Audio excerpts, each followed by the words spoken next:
Mon podcast IMO. Merci d'écouter mon podcast IMO, le podcast qui vous parle d'immobilier 7 jours sur 7 sur toutes les applications de podcast avec à chaque fois un acteur du secteur. Aujourd'hui, nous sommes avec Geoffrey Kazmierzak. Bonjour Geoffrey. Bonjour Fred, merci pour l'invitation. Et merci d'être avec nous, merci d'y avoir répondu. Vous êtes le président de Citima, une start-up de la PropTech, extrêmement intéressante, je trouve. On va le détailler ensemble. Vous avez créé votre startup, votre solution, il y a un petit peu plus de 3 ans maintenant. Vous adressez aux agents immobiliers, on peut le dire, avec un outil qui leur permet de gagner du temps, que ce soit pour la transaction ou pour la location, d'augmenter aussi la productivité de leurs équipes. Tout cela passe par un CRM. On explique déjà en 2 mots, de manière très simple, très courte, ce qu'est un CRM peut-être. Un CRM, c'est un outil qui va permettre de prendre en charge ses clients. Voilà. Donc en gros, ça va centraliser des données sur les clients. Ça va potentiellement faire du rapprochement. Ça va aider à répondre à ses clients plus rapidement, d'avoir un suivi sur la clientèle. Voilà, c'est un peu le principe de base d'un CRM. Alors on va être très simple et très didactique. En plus, c'est très bien parce que dès qu'on arrive sur votre site internet, citima.co, il y a une démonstration assez simple. On va essayer de la retranscrire à l'oral. Des agents immobiliers passent des annonces sur des sites professionnels ou sur des sites grand public, mais avec une entrée professionnelle. Donc je pense à Se Loger, à Bien Ici, Logikimo, à Paru Vendu, au Bon Coin, etc., etc. Et ils reçoivent donc des emails de tous ces sites. Ils peuvent en recevoir beaucoup si les biens qu'ils ont en vente sont intéressants et intéressent les gens au moment où ils les publient. Ça leur fait toute une liste. Si on passe par votre système, par Citima, c'est automatiquement classé, organisé et trié. Exactement. Donc nous, un peu notre première, un peu notre slogan, c'était oublier votre boîte mail hein, pour tout ce qui est réception des leads entrants. Donc ici, effectivement, hein, tout ce qui vient des portails de diffusion ou même du site internet de l'agence immobilière, en fait, toutes les demandes vont se centraliser au sein de Citima, au sein de l'outil, et rattachées au bon bien. Donc en gros, ce qu'on fait, c'est qu'on va extraire pour quel bien on a été contacté, depuis quel portail, quelles sont les coordonnées de la personne, quel est le message qu'elle m'a laissé depuis le portail de diffusion ou le site internet de l'agence. Et puis on va retrouver tout ça au sein de l'outil. On va pouvoir travailler avec cette donnée et y répondre beaucoup plus facilement. En fait, les conseillers ont tout un tas de fonctionnalités pour pouvoir justement utiliser ces contacts et prendre en charge les gens beaucoup plus facilement. Et on parlait du CRM au tout début de cette interview.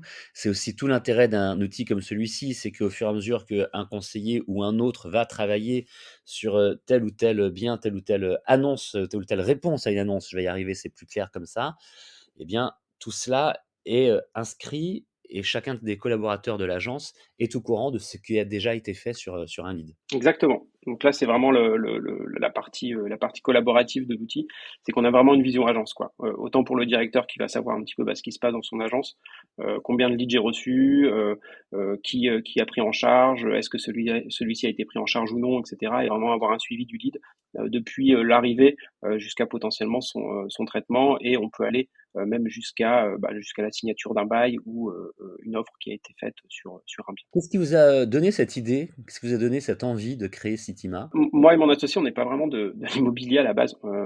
Lui est docteur en informatique, moi, enfin, on est plutôt du milieu du design, et on cherchait en fait un bien à louer en 2018, un bien loué, un bien acheté. On s'est confronté un peu à la difficulté d'être rappelé par les agences. Donc en gros, on va contacter une agence pour un bien, et puis parfois on va attendre 2 jours, 3 jours avant d'avoir une réponse, ou voire ne pas avoir de réponse du tout. Et du coup, on s'est un peu penché sur la question, on s'est dit mais qu'est-ce qui fait que on a des temps de réponse qui sont aussi longs à l'heure où justement on est plus porté vers l'instantanéité. Et du coup, on a commencé à travailler avec des agences comme ça, c'était assez drôle. Et du coup, on a imaginé cet outil parce qu'on a vu qu'ils n'étaient pas du tout outillés pour ça. Est-ce que vous avez l'impression que les agences immobilières, pour certaines d'entre elles ou beaucoup d'entre elles, ont encore un petit peu de mal avec les outils digitaux? Ouais, ouais, je pense qu'il y a effectivement une maturité qui est pas encore très présente sur le sujet. Il y a une peur aussi de pas savoir l'utiliser, d'avoir potentiellement une ergonomie complexe. Il y a une peur aussi d'utiliser plusieurs outils, puisque les agences immobilières aujourd'hui sont très habituées à avoir un logiciel immobilier qui potentiellement va tout faire. Alors qu'aujourd'hui, vraiment dans le numérique, hein, on commence à avoir vraiment des outils un peu spécialisés pour chaque tâche, chaque pan en fait de traitement ou de traitement de tâches.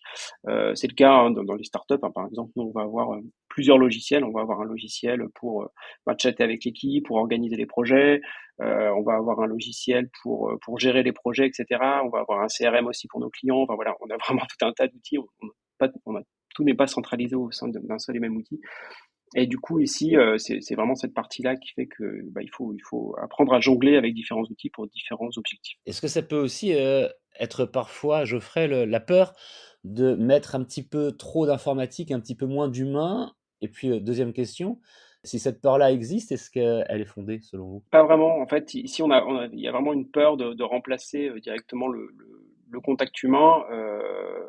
Là, ici, l'idée de l'outil, c'est vraiment un petit peu de s'améliorer entre guillemets.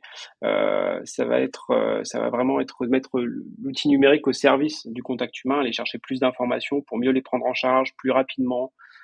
Sachant que aussi on va collecter de l'information sur les projets immobiliers.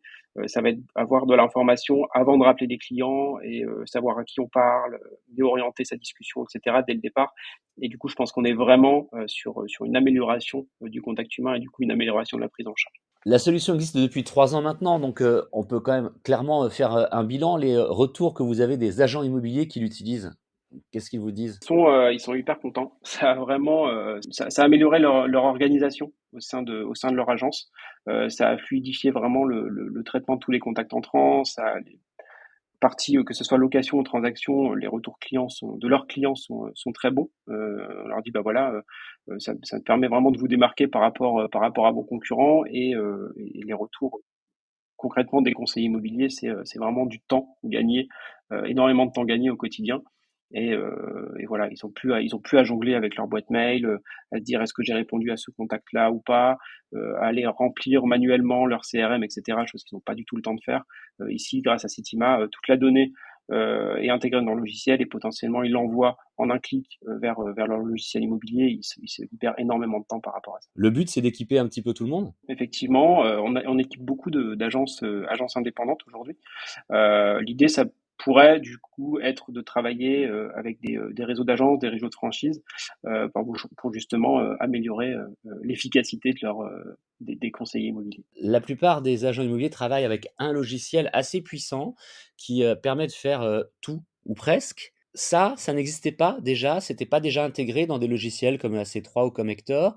Et est-ce qu'il y a des passerelles entre ce logiciel et votre solution? Ou est-ce que vous avez prévu qu'il y en ait un jour? On a des passerelles qui existent avec certains logiciels, hein. Je pense notamment à Apimo ou à Neti, qui ont développé ce qu'on appelle des API, hein. Ça permet d'échanger de la donnée facilement entre différents logiciels. Et puis avec AC3, ImoFacile, on a la possibilité d'envoyer là pour le coup des données vers le logiciel de manière manuelle, c'est-à-dire qu'on va télécharger un fichier et envoyer ce fichier directement dans ImoFacile. Donc c'est un petit peu moins fluide que Apimo et Neti. Mais en tout cas, c'est possible. On peut retrouver, plus d'infos sur, votre site, c'est Citima, citima.co. Merci encore, Geoffrey Kazmierzak d'avoir répondu aux questions de mon podcast IMO. Merci beaucoup, Fred. Mon podcast IMO, c'est tous les jours, c'est sur, toutes les plateformes de podcast, c'est sur le site mysweetimo.com bien évidemment. On se retrouve où vous voulez, quand vous voulez, pour un nouvel épisode, pour une nouvelle interview. Mon podcast IMO.